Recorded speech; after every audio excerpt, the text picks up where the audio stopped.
यो दिव्याक्षरमुक्तजुष्टचरणोऽनन्तार्कते जोमये धाम्नि ब्रह्मपुरे शुभावैभवान् दिव्ये निजे राजते यो धृत्वात्र नराकृतिं च सवृषां भक्तिं वितेनेक्षितौ तं धार्मिं ह्यवतारिणं च सहजानन्दं हरिं चिन्तये गुणातीतोऽक्षरं ब्रह्म भगवान् पुरुषोत्तमः जनोजानन्निदं सत्यं मुच्यते भवबन्धनात्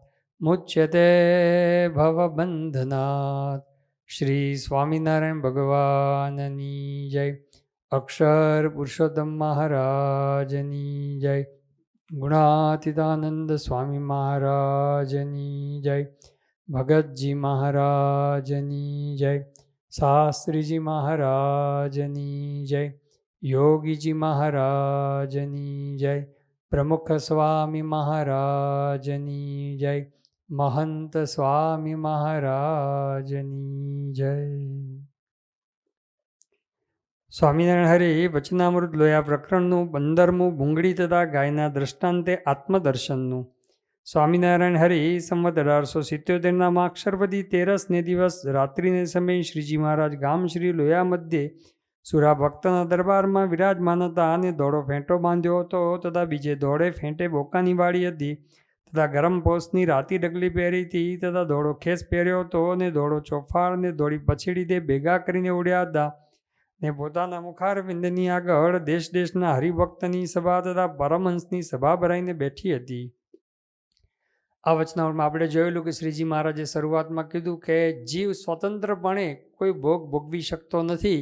એને દેહ, ઇન્દ્રિયો, અંતઃકરણ અને ઇન્દ્રિયોના દેવતા, અંતઃકરણના દેવતા એની જરૂર પડે છે. એ વાત શ્રીજી મહારાજે કરી. એના આધારે નિત્યાનંદ સ્વામીએ એ પ્રશ્ન પૂછ્યો, એ પણ આપણે જોયો. ત્યાર પછી બ્રહ્માંડ સ્વામીએ જે પ્રશ્ન પૂછ્યો એમાં પણ જે વાત પૂછી બ્રહ્માંડ સ્વામી કે મહારાજ આ જીવની તમે વાત કરી તો જીવને કેટલાક પોતે તારા જેવો એટલે કે સ્ટાર જેવો દેખે છે, કેટલાક છે પોતે દીવાની જ્યોત જેવો દેખે છે, કેટલાક બપોરિયા જેવો દેખે છે. એટલે બપોરિયાના બે અર્થ થાય છે, જે દારૂખાનામાં ફોડવામાં આવે છે બપોરિયું, અને એક આજ્ઞો એવો પણ કેટલાક લોકો અર્થ કરે છે. એ આજ્ઞા જેવું દેખે છે તે કેમ સમજવું? તો શ્રીજી મહારાજે પોતે ત્યાં સરસ વાત કરી. મહારાજ કહે છે કે એ સમ્યક આત્મદર્શન નથી, એટલા માટે એ એના જેવો દેખે છે. એમાં દ્રષ્ટાંત મહારાજે પોતે ભૂંગળીનું આપ્યું.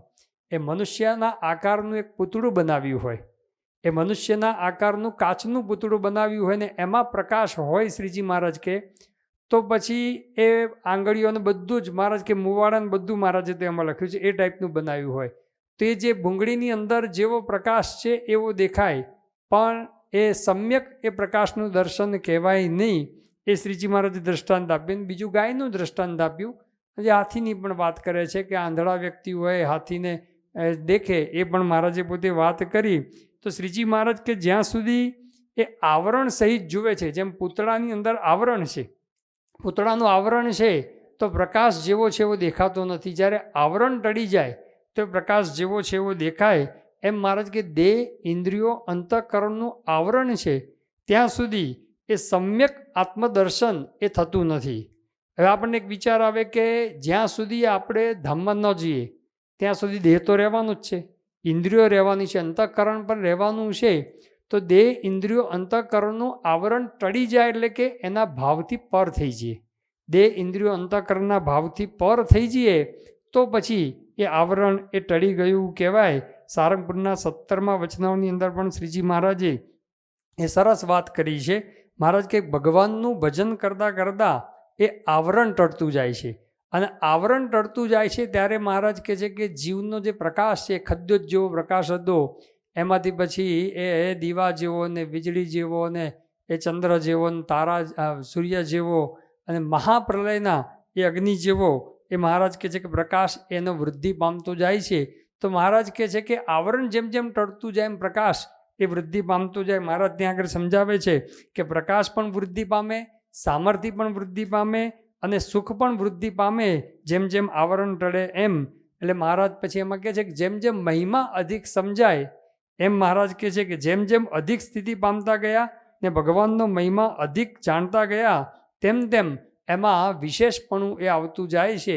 એટલે આવરણ જેમ જેમ ટળે, કેવી રીતે ટળે? તો ભગવાનનું ભજન, ભગવાનનો મહિમા અને એવી સ્થિતિ પામે, એટલે કે આત્મારૂપ બ્રહ્મરૂપની સ્થિતિ પમાય તેમ તેમ આવરણ ટળતું જાય છે.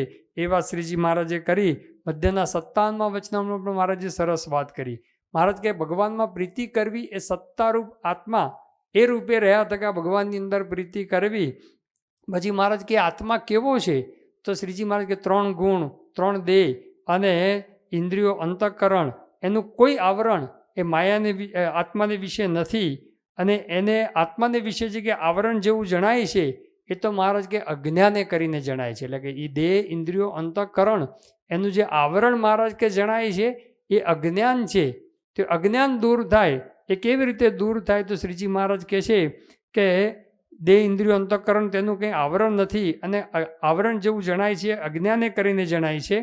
પણ જ્યારે જ્ઞાન વૈરાગ્ય કરીને એનો એટલે કે આવરણનો એ સર્વ પ્રકારે નિષેધ કરી નાખ્યો, તેને તો આત્માને વિશે કોઈ જાતનું આવરણ નથી.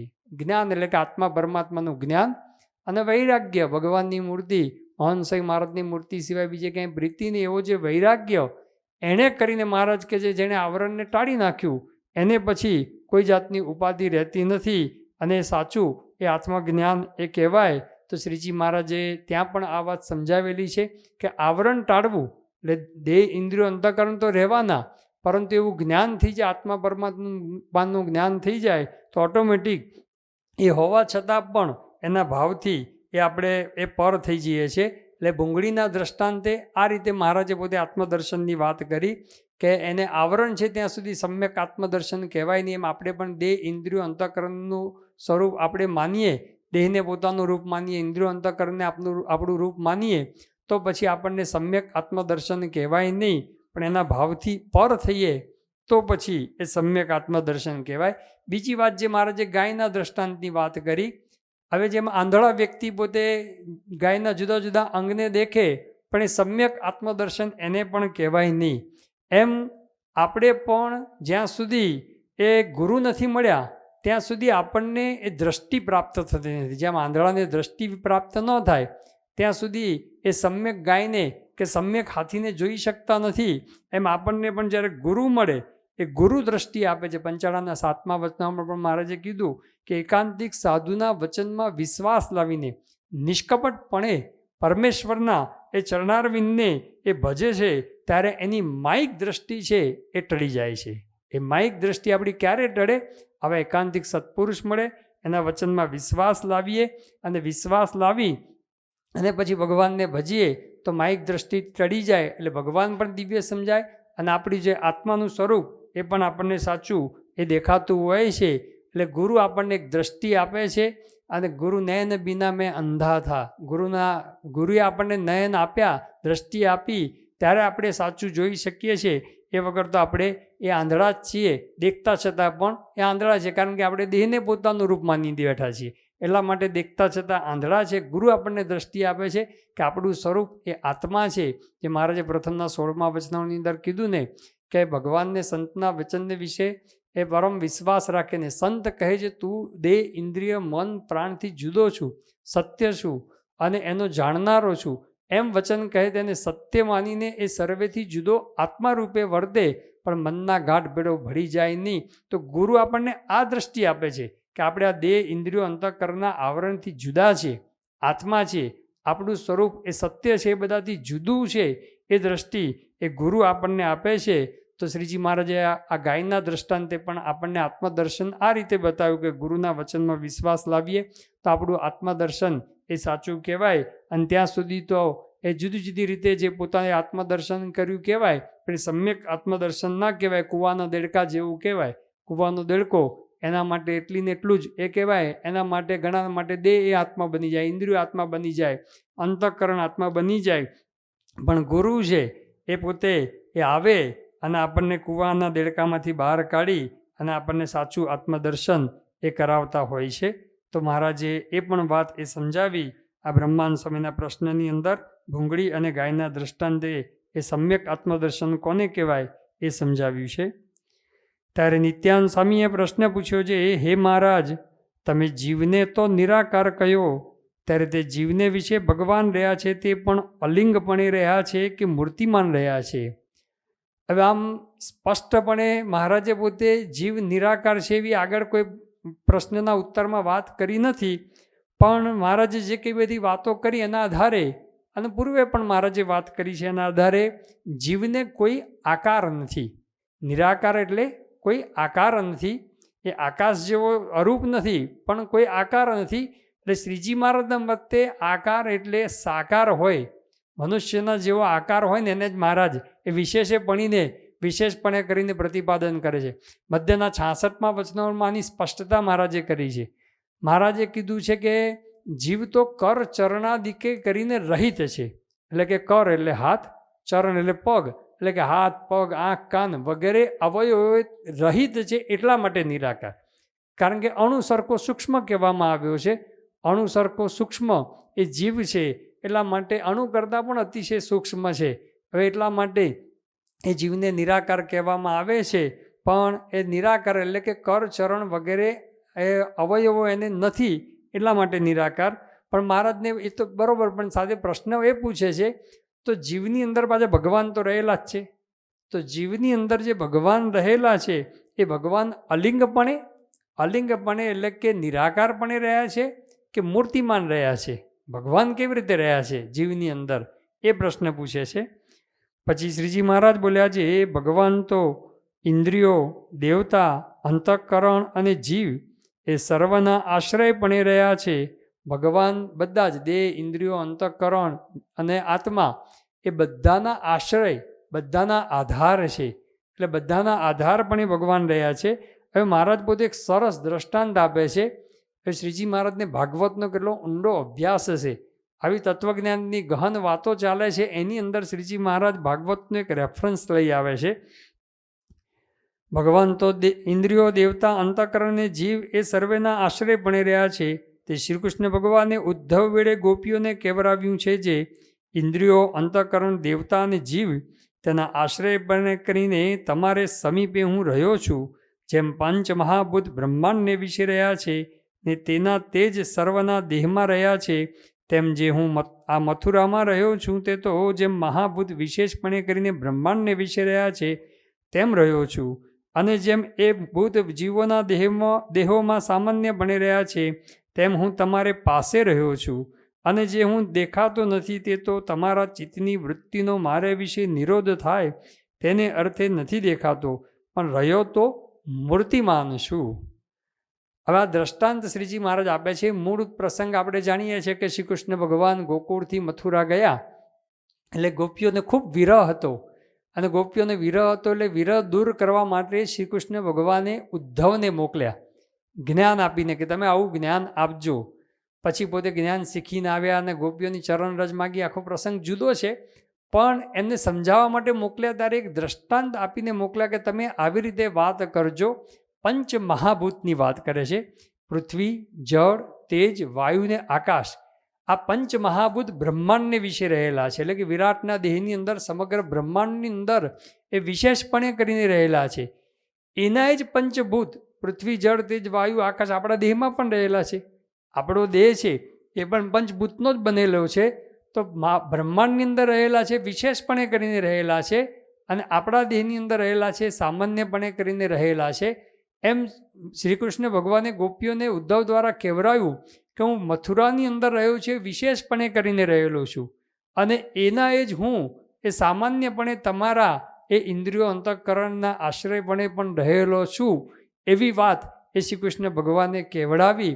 તો શ્રીજી મહારાજ એના દ્વારા ભગવાનનું દ્રષ્ટાંત આપે છે કે પંચ મહાભૂત જેમ બ્રહ્માંડની અંદર રહેલા છે, એમ પરબ્રહ્મ પુરુષોત્તમ નારાયણ અક્ષરધામમાં રહ્યા છે. એના જ પરબ્રહ્મ પુરુષોત્તમ નારાયણ એ પોતે સમગ્ર એ દેહ, ઇન્દ્રિયો, અંતઃકરણ, જીવ સર્વગ્ર બ્રહ્માંડની અંદર પણ, અનંત બ્રહ્માંડની અંદર, અણુની અંદર પણ વ્યાપીને એ રહેલા છે. એ વાત એ મહારાજ પોતે અહીંયા સમજાવે છે. શ્રીજી મહારાજ પોતે અહીંયા જે દ્રષ્ટાંત આપીને મૂળ તો સમજાવે એવું માગે છે, ભગવાન એ મૂર્તિમાન રહ્યા છે.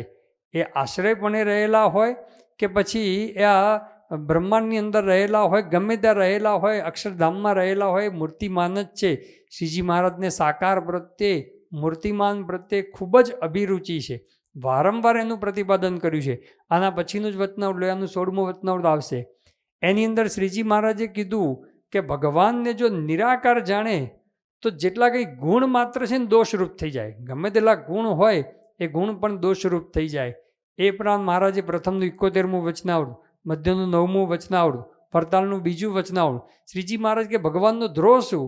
ભગવાનને નિરાકાર જાણે ને તો એ ભગવાનનો એ ધ્રોહ કર્યો કહેવાય. તો વારંવાર શ્રીજી મહારાજે પોતે ભગવાન સાકાર છે એવી વાતો મહારાજે પોતે કરેલી છે.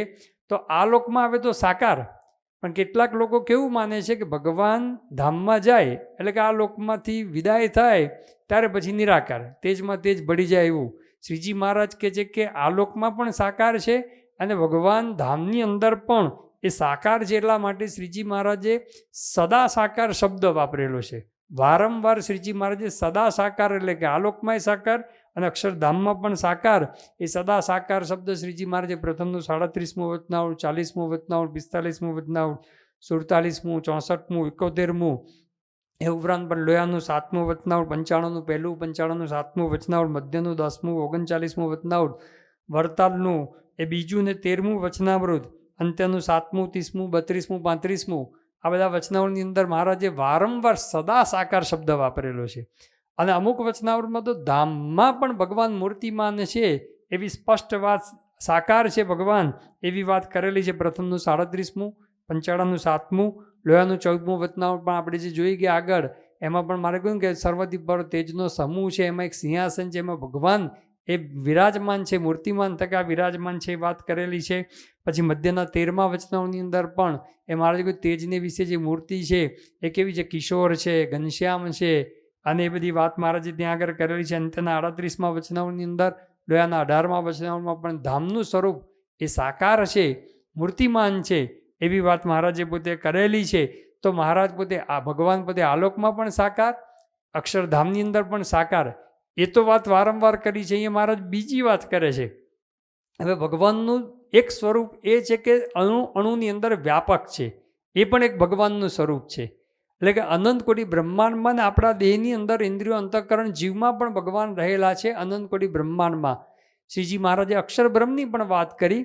પ્રથમના 46મા વચનાવૃતની અંદર વાત કરેલી છે કે એક રજ લઈએ, એના કોટાન કોટી ટુકડા કરીએ, એની અંદર પણ ચિદાકાશ એટલે કે અક્ષર બ્રહ્મનું સ્વરૂપ રહેલું છે.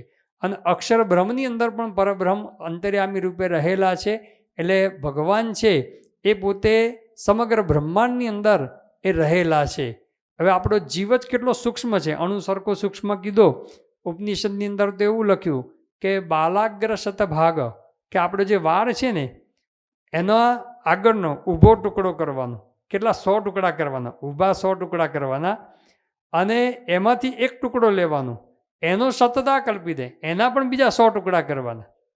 એટલો સૂક્ષ્મ, આ તો એક દ્રષ્ટાંત આપવા માટે સમજાવ્યું કે એટલો સૂક્ષ્મ એ આપણો જીવ છે. એની અંદર અક્ષર બ્રહ્મ રહેલા છે અને એની અંદર પણ પરબ્રહ્મ પુરુષોત્તમ નારાયણ રહેલા છે. હવે આટલા અતિ સૂક્ષ્મ રૂપે ભગવાન રહેલા હોય તો નિત્યાનંદ સ્વામી કે આ તો અતિ સૂક્ષ્મ સ્વરૂપ થયું, એ મૂર્તિમાન છે કે નિરાકાર છે? તો શ્રીજી મહારાજ કે ભલે આટલું અતિ સૂક્ષ્મ સ્વરૂપ છે પણ એને પણ સાકાર જાણવું, એ પણ મૂર્તિમાન જ છે, એ પણ નિરાકાર નથી. એટલે કેટલી સાકાર પ્રત્યે એ શ્રીજી મહારાજને અભિરુચિ છે એ આપણને જોવા મળે. એટલે મહારાજ કહે છે કે અનંત કોટી બ્રહ્માંડમાં અને આપણા આત્માની અંદર જે ભગવાન રહેલા છે, અણુ અણુમાં રહેલા છે, એ ભગવાન પણ, એ પરબ્રહ્મનું સ્વરૂપ પણ એ સાકાર જ છે. એટલે ભગવાન અન્વયપણે, વ્યતિરેકપણે અક્ષરધામમાં છે અને અન્વયપણે અનંત કોટી બ્રહ્માંડમાં રહેલા છે, એ સાકાર છે.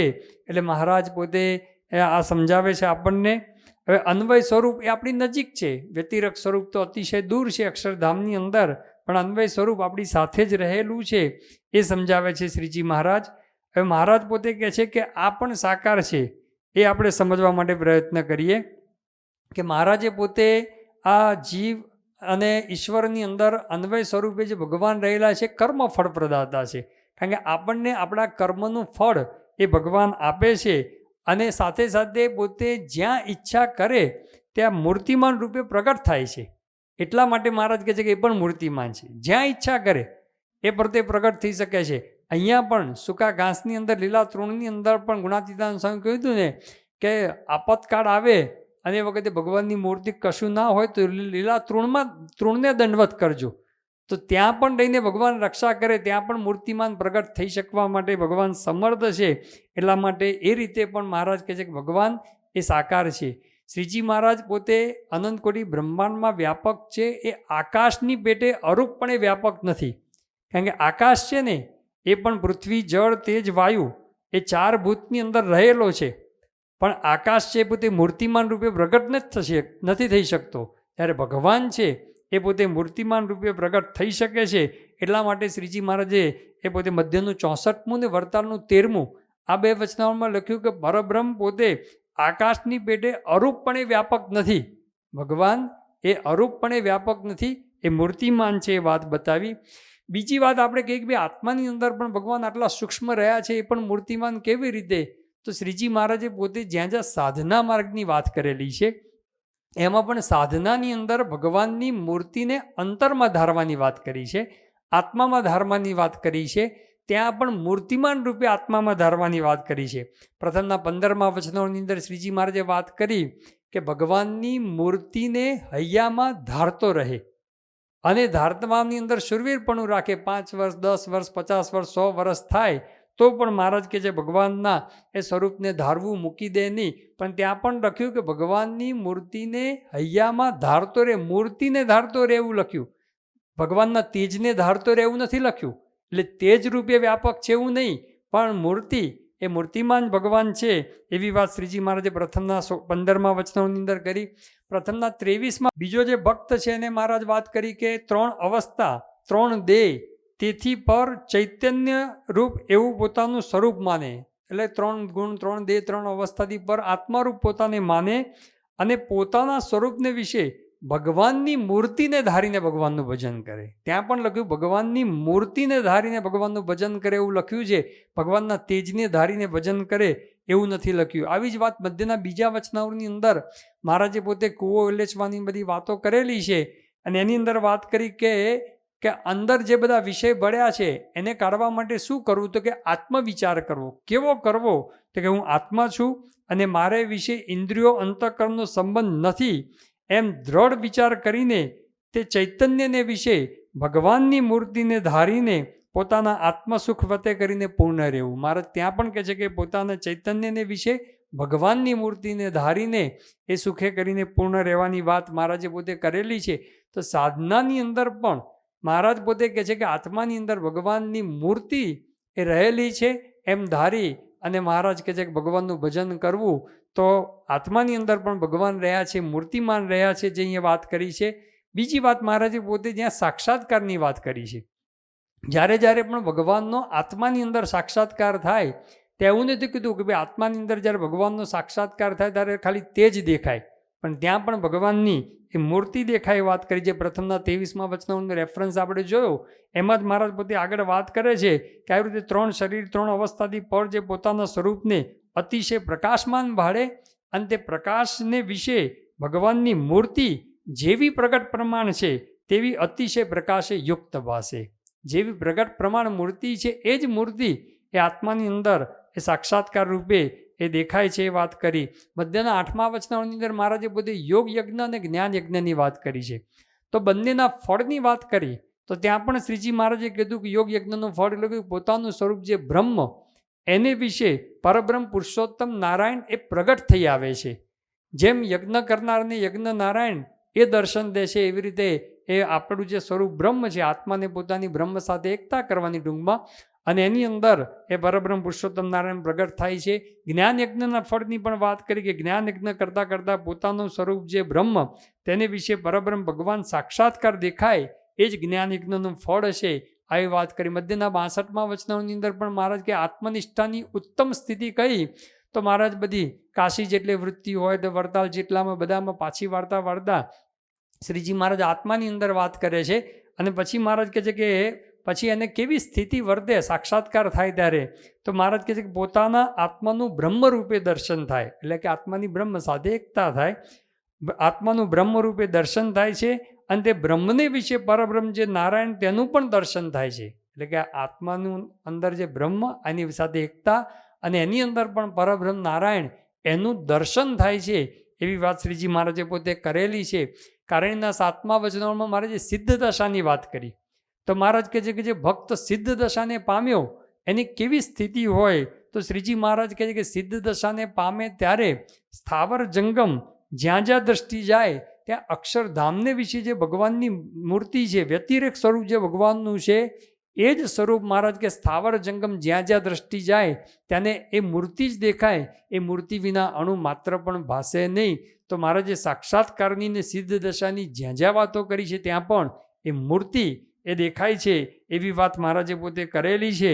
તો આ શ્રીજી મહારાજ પોતે અહીંયા આપણને વાત સમજાવી કે અક્ષરધામમાં તો સાકાર છે, આ લોકમાં ભગવાન અવતાર ધારણ કરે એ પણ સાકાર છે, પણ અનંત કોટી બ્રહ્માંડમાં આપણા આત્માની અંદર જે ભગવાન રહેલા છે એ પણ મૂર્તિમાન છે એવી વાત મહારાજે પોતે કરી.